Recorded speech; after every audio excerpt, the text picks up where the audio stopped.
Step into the shadows as we delve into the chilling tale of one of America's most notorious serial killers.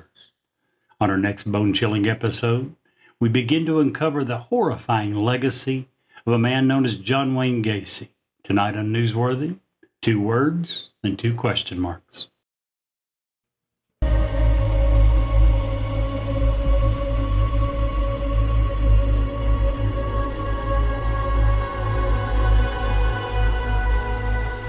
It's alive! Have you checked the children? Get out!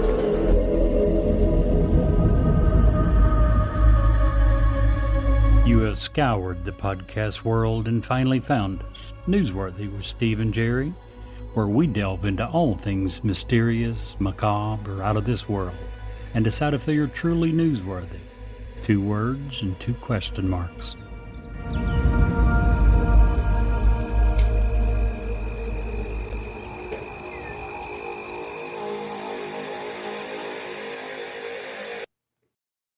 Hello, I'm Ed Locke with USA Mortgage. Tax season is upon us. Did you know that 47% of Americans are planning to use their tax refunds for everyday expenses, home improvements, and vacations? What if you used your tax refund for a new home instead?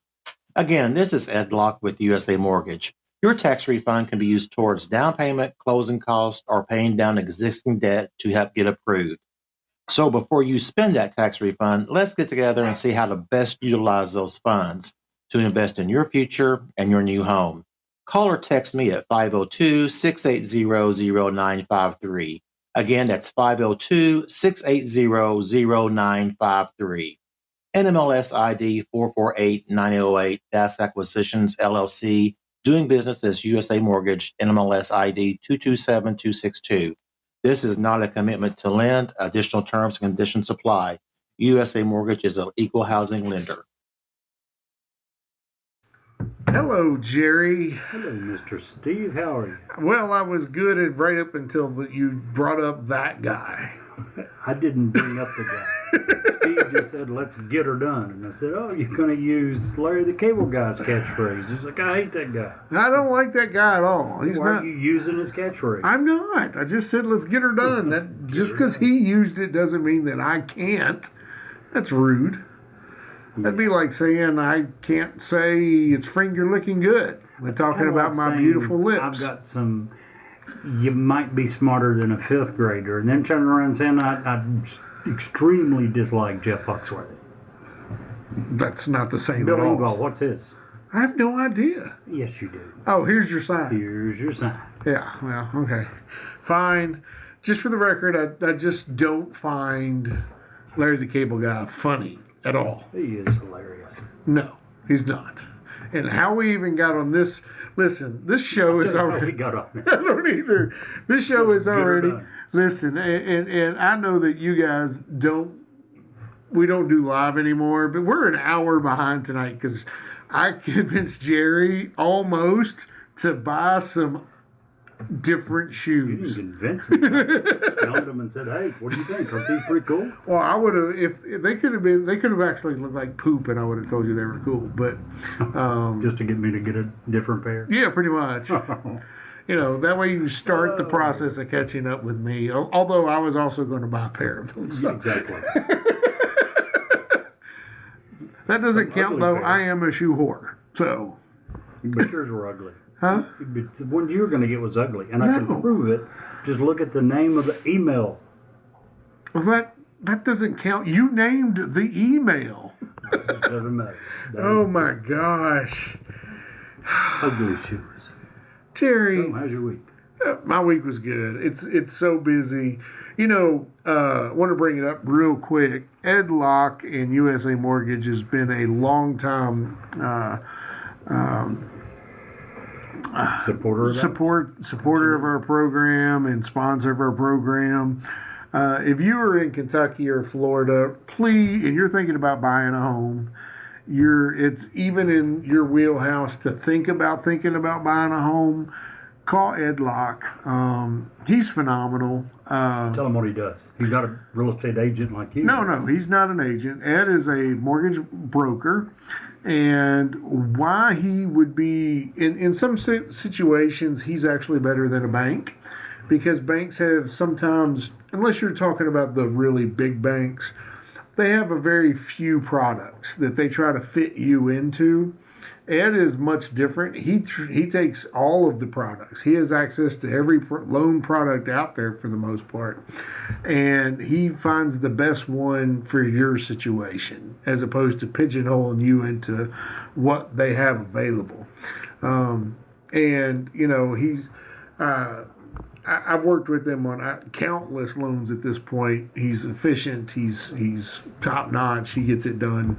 And so just want to thank Ed. I want to thank USA Mortgage for continuing to sponsor us. Absolutely. If you're buying a home in Kentucky, by all means, call me. I'd be happy to help you. But if you are anywhere in Kentucky, Ed's licensed in Kentucky and Florida. Call Ed. Anywhere else in the United States, call the 1-800 number on the ad that he runs, because they're going to get you to a different version of Ed, because USA Mortgage is an awesome company. So just want to throw that out there. Not because they're our sponsors, but because I do work with them on a daily basis. I know how professional, I know how awesome they are. From a real estate professional's point of view, it's so much easier to work with a loan mortgage officer that just wants to get it done. So you mentioned for them to call. Do you happen to have his number? I don't have it in front of me, honestly, which actually that's a lie. I actually do have it. You can call Ed directly at 502-680-0953. There you go. Yeah, just call him because he'll get it taken care of. He's actually at his beach house in Florida this week. Be nice. And I don't say that to criticize Ed. I say that out of jealousy because I also want a beach house in Florida. Don't we all? Huh? Don't we all? Yeah, right? So, anywho, yeah, that's what I got. You had a better week than I did, apparently. Why? What happened? A good friend of mine passed away. Oh, He stuttered. He was in prison. that's terrible. Poor guy. Didn't even get to finish his sentence.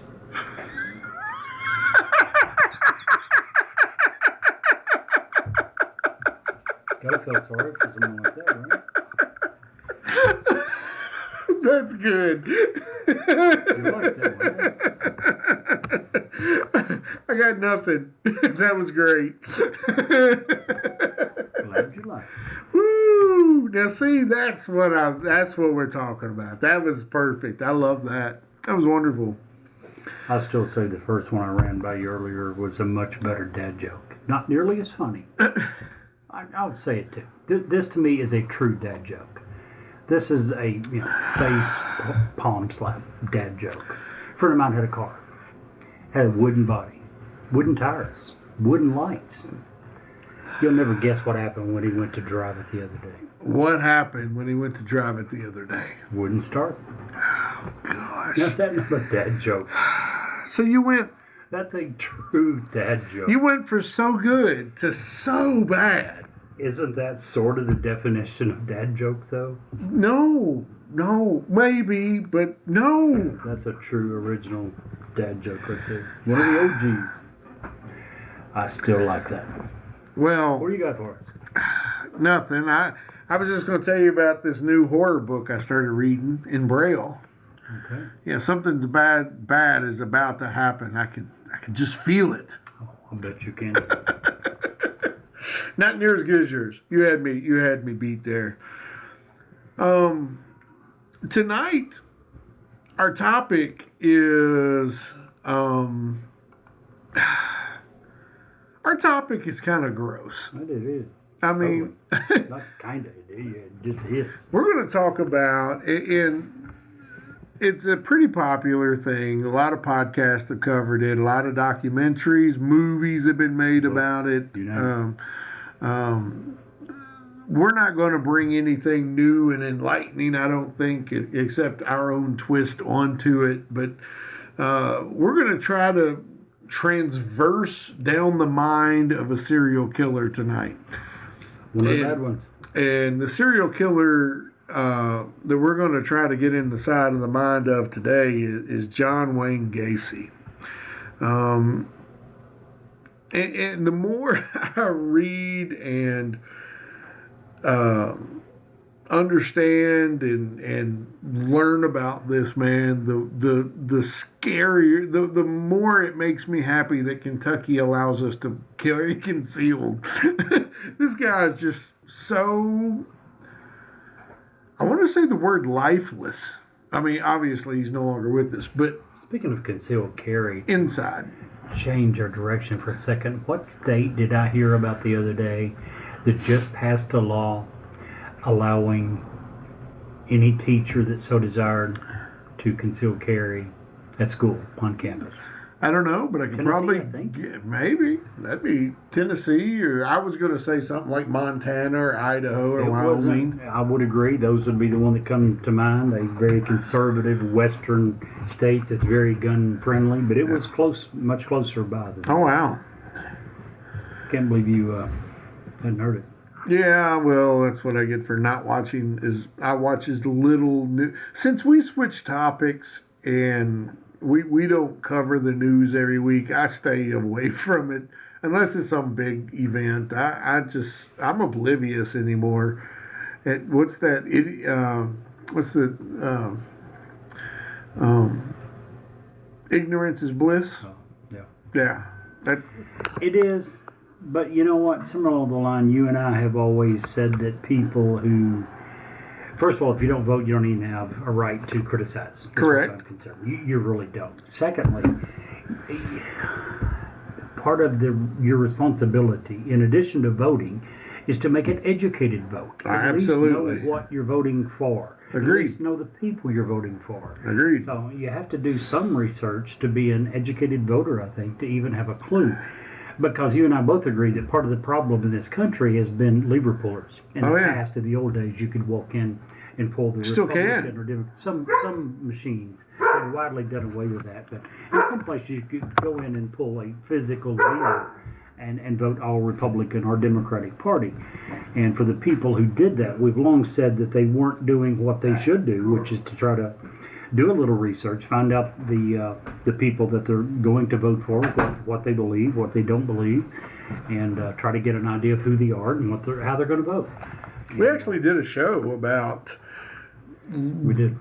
just knowing not to tell them who to vote for, but what they should be voting for within themselves. I think you that was a framed it tough as one. your responsibility for a young person. I think your son Right. Nick had just gotten to the age of voting, and you were talking about what does it mean? What are Right. your responsibilities? What does it involve? And what should you do to make an educated vote? Yeah, and that didn't matter right, left, center. Absolutely. Just Whatever Yep. it is you believe, try to Yeah. figure out what guy best represents your views. right. Agreed. And we'll be covering that soon. One of the other things that I'm really excited about, so Jerry and I tonight actually sit down and we come up with a list of 20, 23, 24 items Something that like that. we're going to schedule and have guests for on the program in the futures. We've never done that. What is this? 2 years now? We're getting ready to do this podcast, We'll and wing the entire thing. we're just now getting to the point. Well, let's figure this out and do better, and try a different tact, if you will. Pretty exciting stuff. So we've got, just looking at the list, how exciting is the next 6 months of the show going to be? And I'm it'll probably stoked. take 2 to 3 weeks to get on the plans. Yeah. So Probably have another 2 to 3 weeks of the same old boring crap. whatever. Our show was I just wonderful. don't want to get them built up thinking the next 6 months are going to be this awesome transformation. It's and next absolutely week be they're amazing. going to listen and think, well, holy crap, that's the same stuff that crap the guys have been talking about for the past 2 years. Crazy, Jerry. Crazy. Crazy. If you would listen to some podcasts, you would realize that there's a reason we are growing. I mean, there's a lot of really good podcasts out there. Don't get me wrong. My Favorite Murders is phenomenal. Those ladies do a wonderful job. Joe Rogan Experience. A great job. Does a good job interviewing, is well versed on a lot of subjects. Then you got your television people that have podcasts also, your Dan Bongino's, your Tucker Carlson's, and and the Rachel Maddows for the left. These are all people who do really good podcasts because that are already in the business. From the news I listen. Right, but they also do very good podcasts. Glenn Beck is another one who's excellent. Alex Jones, if you really want to go far right, he's a great speaker and he does a really good. Far right. The guy is crazy conspiracy theory. Okay, but he really is. He has an entertaining and engaging podcast. So, you have those guys. And then you have guys like us that are trying to get better every week, and that we're growing and we're going into situations where those other guys are. And then you have some that are like, why is this even a thing? I'm sure. But that's okay. They're doing their thing, and I'm not going to knock them. I'm just saying we do want to strive. We've done this a long time now. We're trying to get better every week. So that's all I'm saying. I agree. And I think the list that we've got, and we also, by the way, you didn't mention, but we hoped for several of these to have guests involved. Yeah, absolutely. If you're knowledgeable, and we'll have them try some interest to it. If you're listening and you have an experience and you want to be a guest on our show, send us an email to where, Jerry? Newsworthy with StephenJerry@gmail.com. Used to, before we switched to Libsyn, the great thing about Libsyn, if you're ever thinking about getting into podcasting, it automates a bunch of the repetitive stuff that ends up taking a lot of time. Yeah. The downside to it is, in the old days, you would ask me every episode to go through the phone number and email. Now, when you do, there's a brief moment in my head. I'm like, oh crap! I have any friggin' idea what this is. You did it a couple of weeks ago, and that was the first time you'd done it in probably 3, 4, 5 months. Yeah. Like, oh my gosh, what is it? So anyway, we'd love to have you. We'd love to hear about you, hear from you. If you have any plans at being on the Bigfoot Festival in Logan, Ohio at Hocking Hills in August, the first week in August, we're going to be there. We're going to be live. So come see us at our table, at our booth. See us, and if you have something you'd like to talk about, we'd love to talk to you and maybe get you on the air. Absolutely. So anyway, back to John Wayne Gacy. Let's cover this creep and so we can put it in the books. Man, this guy he's a piece of work. So John Wayne Gacy, born March 17th, 1942, was put to death. He did not die gracefully. He was put to death May 10th, 1994. American serial killer, sex offender. This is coming straight out of Wikipedia right here, just for the facts. Who raped, tortured, and murdered at least 30. He was convicted for 31, I believe. 33 young men and boys in Norwood Park Township, which is just near Chicago, Illinois. He became known as the Killer Clown due to his public performances as a clown prior to the discovery of his crimes. One more reason not to like clowns. Just saying. Yep, you've never liked clowns. No, not a fan. Not a fan at all. So, what makes John Wayne Gacy different than most other serial killers? The fact that, for one, he killed most of his, in fact, almost all of the killings happened right inside his own house. He lived in a small ranch-style house. Typically, he would lure a victim to his home, dupe them into donning some sort of handcuffs, usually under pretext of demonstrating a magic trick. He would then rape, torture his captive victim before killing them by asphyxiation or strangulation with a garrote. And I must say, I don't know if I'm saying that a garrote or garrote. Basically, it was, Basically, it was a rope that had 3 knots tied on it. You would stick a stick between the knots and twist it. It was like a tourniquet for your neck, basically. Pretty grisly way of dying. If to explain how terrible that is, it's basically drowning without the water. um, 26 of his victims were buried in the crawl space of his home. 3 were buried elsewhere on his property, most of them under the garage. And 4 were discarded, and these were as he ran out of room. That's the only reason he changed his M.O. He just dumped them in the Des Plaines River. Gacy had actually been convicted in 1968 of sodomy of a teenage boy in Iowa. Sentenced to 10 years, but served 18 months. He then murdered his first victim in 1972, and that victim actually, he even said was an accident, and we talked about this before. He had got a guy come home for have sex. His wife at the time was out of town. They did the thing, and he woke up, and the guy was standing in the doorway with a knife. They wrestled.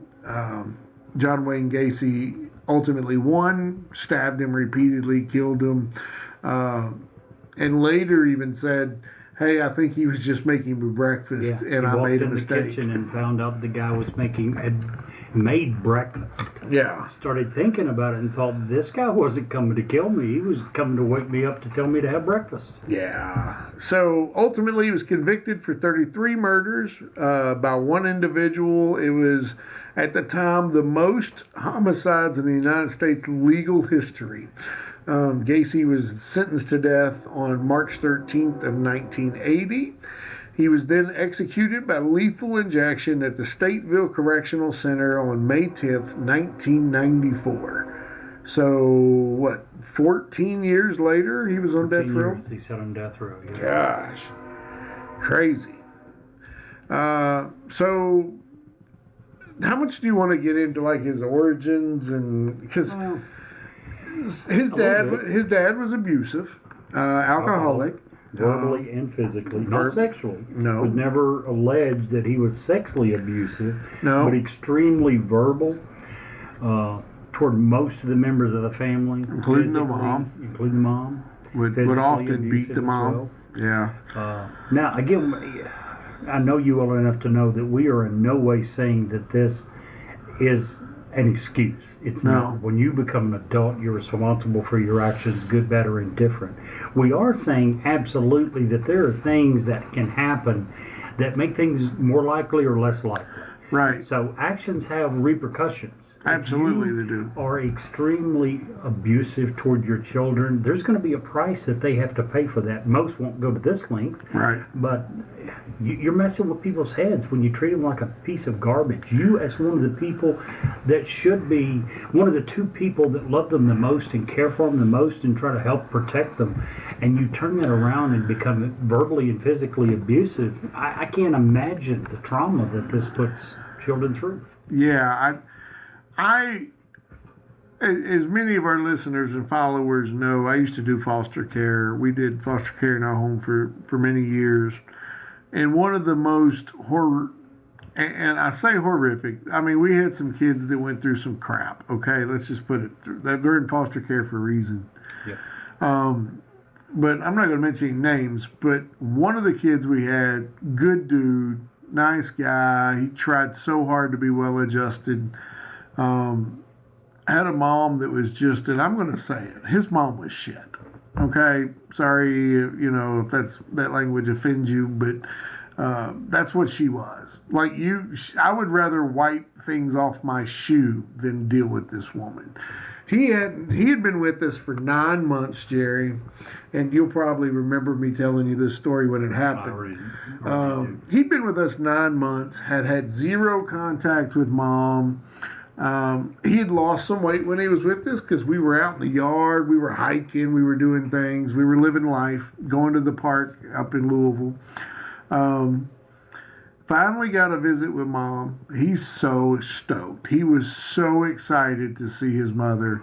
And so the way foster care in Kentucky works is it's not the foster parent's responsibility to set that up or be in the situation so that it's not awkward for them for the most part. So the visit was going to be at the local CPS office. And I go up there, and he's really nervous. He asked me to go in with him, and I'm like, cool, yeah, I can do that. And we go in the house, Jerry, and this young man who was so excited to see his mom just wanted to go up and give her a hug. She looks him dead in the eye, and I kid you not, the first word, 9 months, has not seen her son. The first words out of her mouth wasn't, oh, I've missed you, I love you, come give me a hug. None of that. The first words out of her mouth were, oh, you lost weight. I thought you were going to be fat your whole life. I literally, it was every fiber. If God hadn't been with me that day, I would have probably strangled that woman. You know what the really sad part is? That, I'm guessing she probably thought that was a compliment. probably. She probably, in her sick, twisted, demented mind, thought, I'm going to make him feel good. Just, Yeah. There should be an IQ test before you're allowed to become a parent. There really should. I went to college with a guy.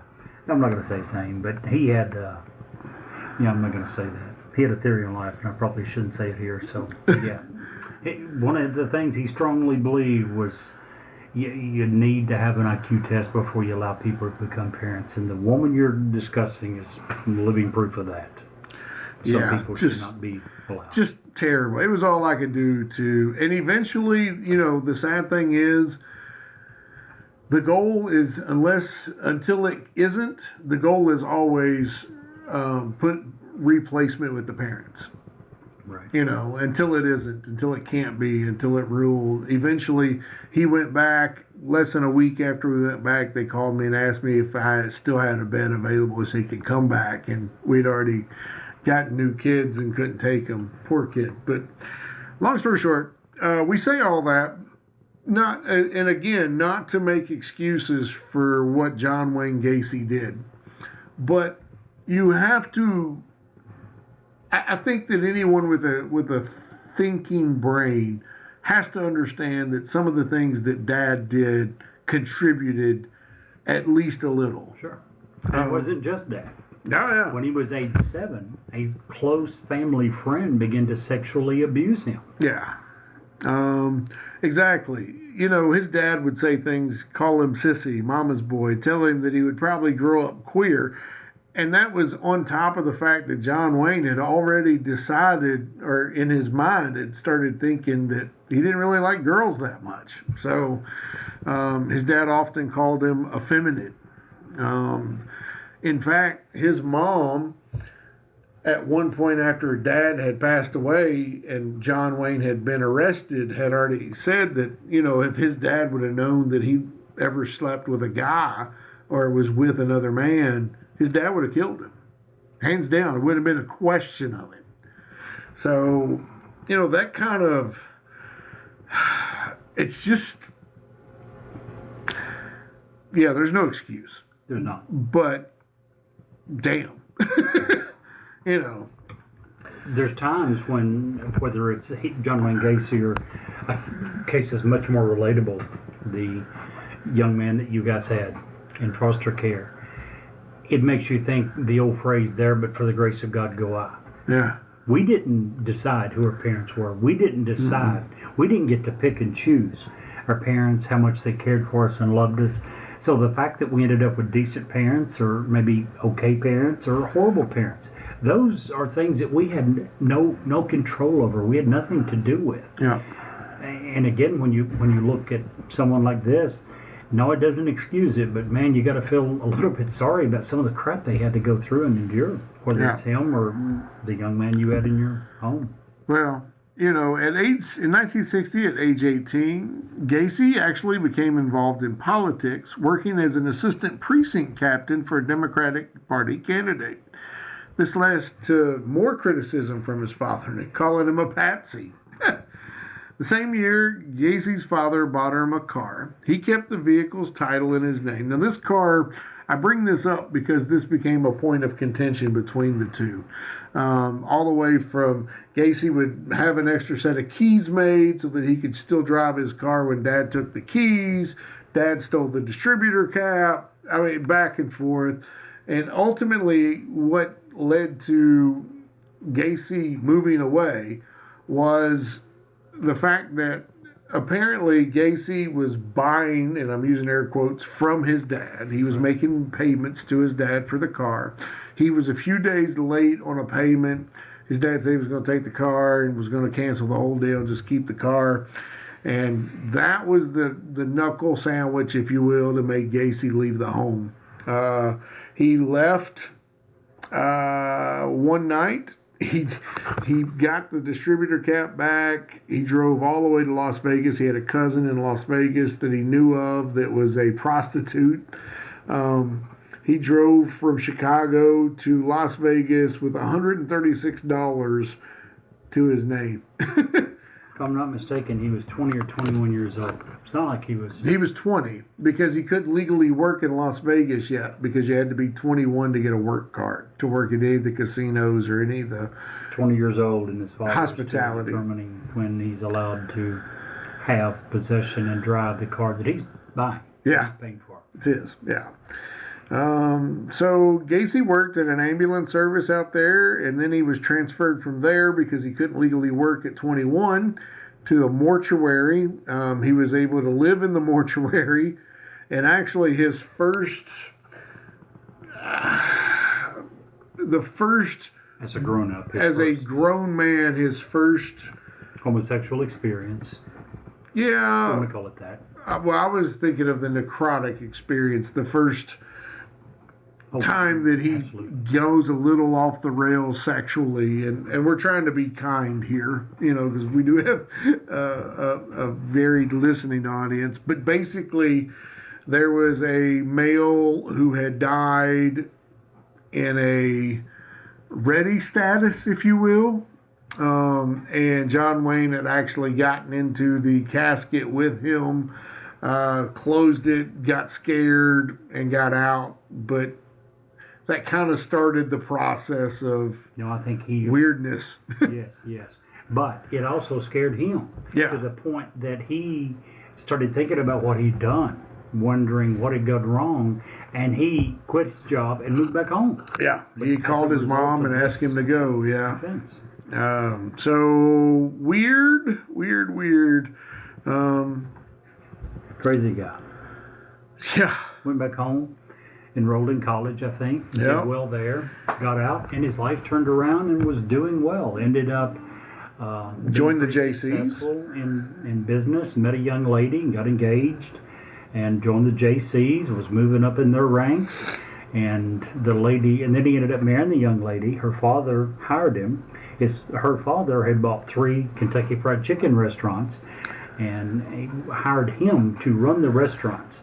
And I read that at the time, and this is what, late 60s, early 70s, he was paying him $15,000 a year, and it said that that's equivalent of roughly $150,000 in today's money. $153,000. So, I mean, Good here's money. a guy, and by that time I think he'd been married for 2 or 3 years, married, a couple of kids, vice president in the local JC club, well thought of member in local business society, a great job, making very good money, well thought of. And Yeah. then it began to go downhill. Well, he opened a club in his basement where his employees could come and drink and play pool. Gacy employed both females and males, but only socialized with the males. Gacy would give many of them alcohol before he made sexual advances. If they rebuffed him, he would claim his advances were jokes or a test of morals. Gacy's wife actually gave birth to a son in February 1966 and a daughter in 67. Gacy later described this period of his life as perfect. He had finally earned his father's approval. When his parents visited in 1966, his father actually privately apologized for all the abuse he inflicted before happily saying, "Son, I was wrong about you," as he shook his hand.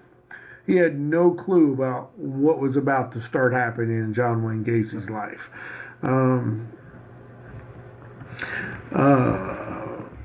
As he was already, and Jerry, I was a little confused. Was it his first wife that he told that he was bisexual? Second wife. Second wife that he was bisexual. She didn't believe him. She thought he was joking. But very soon after they got married, their intimacy started waning until it was non-existent because I remember he was they, ramping up with the fellas. They had messed around on Mother's Day, at which point he told her that would be the last time they ever did. And was the last time. Told her he was bisexual and would not be with her anymore physically, and wasn't. Crazy. Very much so. So, as it is always the case with these serial killers, and this is hindsight's, first of all, let me say hindsight's always 2020. Always 2020. We can always see the error of somebody else's ways. But John Wayne Gacy, who killed well over 33 people, most even his own defense attorney thinks that there was dozens more. Gacy said it was in the 40s himself. Yeah. Just couldn't remember names and details. The number had gotten so high he couldn't remember all of them. The police had multiple opportunities to put an end to it right out of the gate. And for whatever reason, the dots didn't connect, the I's didn't dot, T's didn't cross. You talked about where he was at in 66, 67. And 68, if I'm not mistaken, was when he was charged with sodomy of the local teenage boy, the son of another JC member. And he was actually convicted and sent to prison with a 10-year sentence. So he was caught, and the dots were connected. They decided to let him out after a year and a half. He did 18 months time on his 10-year sentence. They let him out. He left that Waterloo, Illinois, I think is where he was at that time. Yeah. Moved back home with his mother in Chicago and went from there. But even in Chicago, there were multiple times when he was arrested or questioned, or people came and said, this is what he did to me. Different men had come and said he sexually molested me, he attempted to. And time after time, it wasn't taken seriously. Yeah. They talked to him and he talked his way out of it. Very charismatic. Very charismatic, a very, he was able to convince the police on multiple occasions that these young men were lying. And again, if it's the first time, and he's got nothing in his record. And again, we understand that we're talking in the late 60s, early 70s. Technology wasn't then what it is today. Even so, there were records of what he had done. Right. No one was bothering to go look at this guy's record, or otherwise they would have stopped and said, wait a minute, maybe we need to give a little more time to this. Like the conviction over in Waterloo, Iowa was never brought up again. Never. Until the very end, until he was caught. That was when they finally was, okay, he does have a record. He has been convicted and spent time in federal prison for this. Yeah. He, during his time where he spent in Amarosa State Penitentiaries when his first wife divorced him, she was awarded the couple's home, property, sole custody of their children, and alimony. The court ruled in her favor. And in September 18th, 1969, was granted their divorce. Gacy never actually saw her or his kids again. Crazy. During his incarceration, Gacy rapidly acquired a reputation as a model prisoner. Within months of his arrival, he had risen to the position of head cook. Figures he'd been working in a restaurant most of his life. He actually joined the inmate JC chapter and increased its membership from 50 to 650 men in 18 months. Gacy secured an increase in inmates' daily pay in the prison mess hall as he supervised several projects that improved conditions for inmates, including the installation of miniature golf course. He was presented with a Distinguished Service Award for his efforts made within the inmate JC chapter. That was in 1970. I understand he was a model prisoner. I get it. Should they be rewarded? You bet. I believe in giving people second chances. I also do not believe it should ever even be considered for a prisoner of a violent crime to be released after serving 15% of their sentence. He was given a 10-year sentence. He served 1.5 years. By the way, he was turned down for parole the first time. Yep, it's getting ready to cover that. I'm not for sure how long he had served at that point, but he was let go. He was released after serving only 15%. To me, if you're not served, and I don't know what the number should be, probably close to half. If you're given a 10-year prison sentence, why are we considering letting you loose before you've served at least half that time? It's even less now because the prisons are so Less overcrowded. than 15%? Oh, I'm sure. Unbelievable. Plus, you get time served if you're whatever time you're in the county jail waiting for your trial, which takes forever now. And that may have been the case with him. I'm not for sure, but yeah, he didn't serve enough time and all that. On Christmas Day, 1969, Gacy's father, the alcoholism caught up with him. He died from cirrhosis. When informed of his father's death, Gacy collapsed to the floor, sobbing. He actually requested supervised compassionate leave to attend his funeral and was denied. But to prepare for his second scheduled parole hearing in 1970, he actually completed 16 high school courses and obtained his diploma in 1969. So Gacy was granted parole within 12 months, with 12 months probation on June 18th, 1970, having served 18 months of his 10-year sentence. Conditions of his probation included a nightly curfew and that Gacy had to relocate to Chicago to live with his mother. On his release, Gacy told his friend and fellow JC, Clarence Lane, who picked him up from prison, that he had remained steadfast in his beliefs that Gacy was innocent, that he would never go back to jail, that he intended to reestablish himself in Waterloo. However, within 24 hours, Gacy had in fact relocated to Chicago. He arrived there by bus on June 19th and took a job as a short order cook. It didn't take long, however. On February 12, 1971, Gacy was charged with sexually assaulting a teenage boy who claimed that he had lured him to his car at Chicago's Greyhound bus terminal, driven him to his home, where he attempted to force the boy to have sex. The court dismissed this complaint when the boy failed to appear. On June 22nd, Gacy was arrested and charged again with aggravated sexual battery and reckless conduct in response to a complaint found by another youth who claimed Gacy had flashed a sheriff's badge, lured him into his car, and forced him to perform oral sex. These charges were dropped after the complainant attempted to blackmail Gacy. The Iowa Border Patrol or Parole did not learn about any of these incidences. Again, we understand technology wasn't then what it is now. There's no reason back then for a convicted felon to be released, move to an adjoining state, commit these acts within the first 2 or 3 years of being out, and the parole board at his original state never finding about any of it. Gacy's parole ended on October 8th, 1971, and a month later, the records of his criminal convictions in Iowa were sealed. Which I don't get either. Why would you seal He them? wasn't a juvenile. I don't know why these felony convictions were sealed. I don't have a I clue. didn't understand that at all.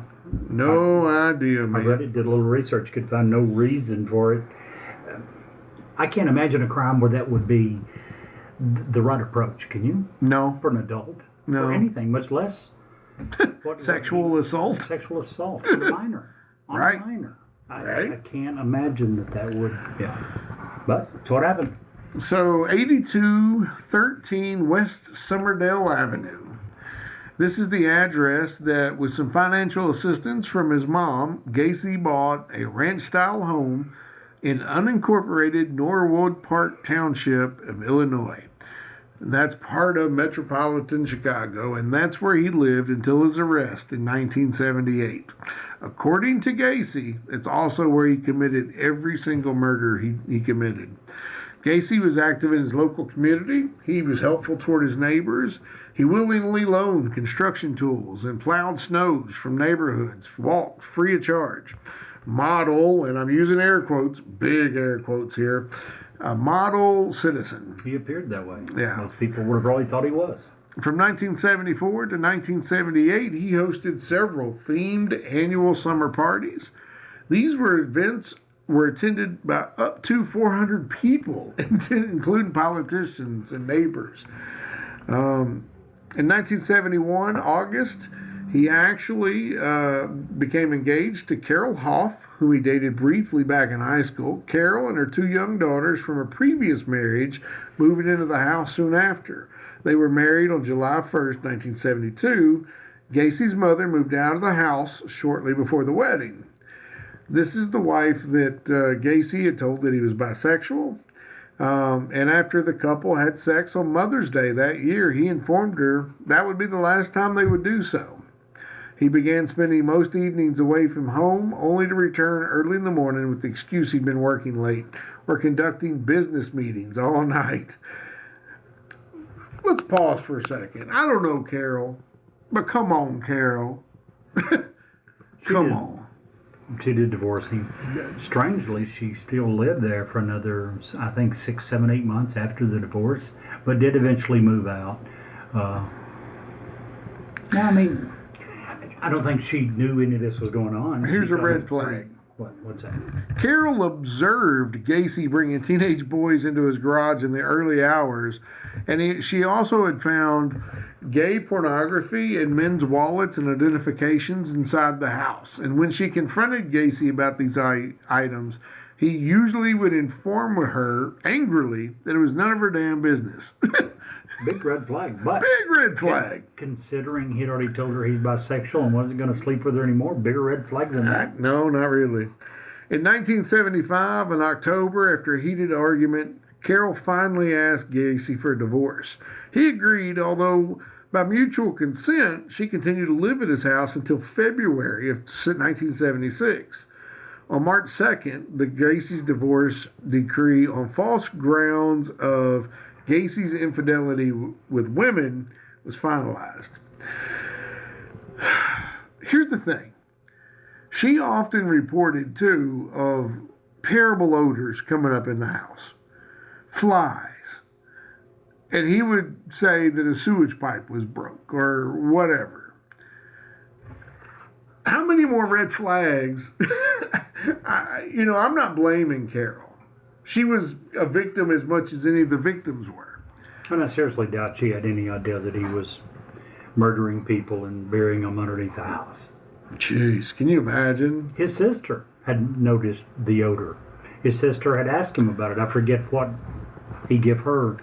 I watched an interview where she was interviewed, and it wasn't the sewer pipe, but he had explained some musky smell. I think, if I'm not mistaken, he had to have a sump pump down there that it did every time it rained, it would collect water and he had to pump it out. Yeah. And logically, that would give a musky odor. Right. And I think that was what he had told her that the problem was. I'm not certain about that. Crazy. Well, I'm going to fast forward a little bit just for expediency of time. So we know that he had 27 bodies in his crawl space. The first few bodies he would put down there, and he started haphazardly. But as they started going, he started stacking them. He started pushing them side by side. And when the police actually, the only reason they ever found it was they eventually got a search warrant for his house. And they didn't find anything initially. They noticed the smell, and one of the officers on their way out, they were already in their car driving away, remembered where he smelled that smell from, and it was the morgue.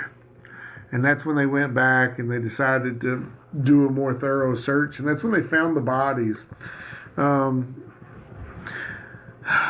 26 of those were buried in his crawl space. Did you read how many of those graves he dug? He told police, and they think he's probably correct or close to it, that he only dug 5 of those graves. He hired employees of his to dig the rest. Really?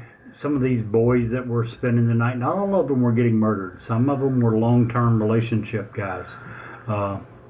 And he had drawn specific maps and had told them, again, his bait in the crawl space would collect water. Yeah. He convinced them that he was having drainage tile installed, and he would draw specific locations and request that they dig a ditch 2 feet wide 6 feet long and 2 feet deep.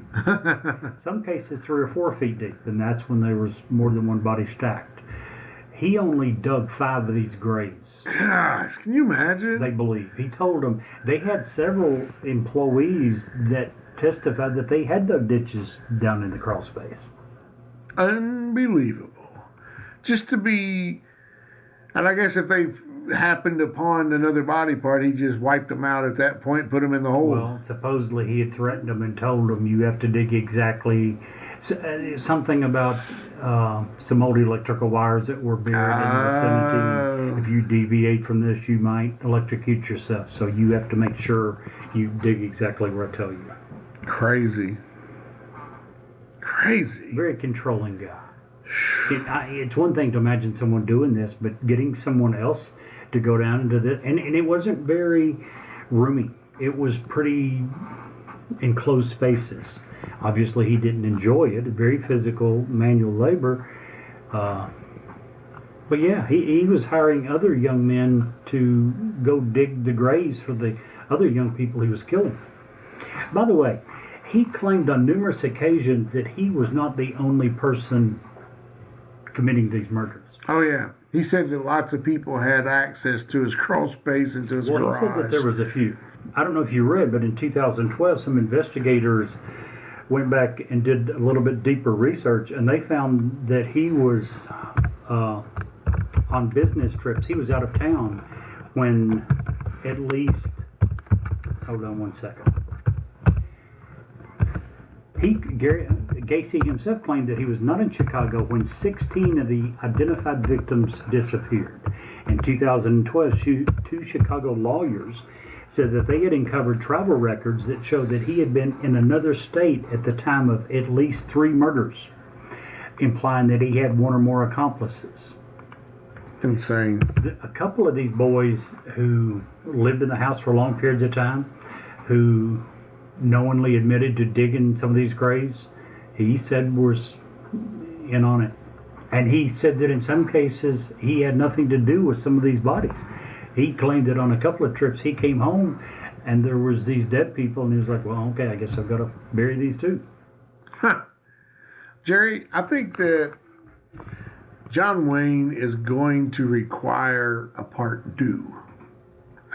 I don't think we can do this justice if we try to wrap it up without getting in, because there's a whole other article I want to cover, and we're already pushing our time limits. I agree. So let's call this. Just now got into the possibility of some other people being involved as well. Yeah. So I would agree with you. So let's cut short. Let's do a part 1, part 2 in John Wayne Gacy, and Number 2 shortly. yeah, I think that would be good. We will stop here. We'll get into his claims, his demands for lie detector tests and all of that interesting stuff in the trial, and this other article in part 2. How does that sound to you? Sounds great. Next week, same bat time, same bat channel? Same bat time, same bat channel. There you go. Man, that episode is really interesting. And if you'll stick around for us for just a few commercials, we have another great story to tell you. Hi, this is Ed Locke with USA Mortgage. When it comes to buying a home, the process can be overwhelming and confusing. With so many options, it can be hard to know where to start.